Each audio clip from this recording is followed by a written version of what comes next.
Yağış, qar, külək. Sabahın havası ilə bağlı xəbərdarlıq edildi. Report xəbər verir ki, bu barədə Milli Hidrometeorologiya Xidməti məlumat yayıb.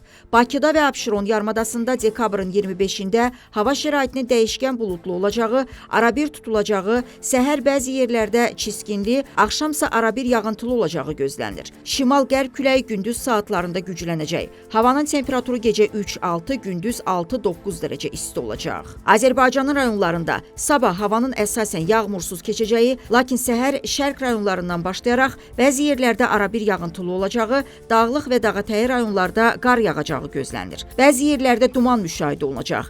Qərb küləyi arabir güclənəcək. Havanın temperaturu gecə 0-5, gündüz 7-11 dərəcə isti, dağlarda gecə 2-7 dərəcə şaxta, gündüz 0-5 dərəcə isti olacaq.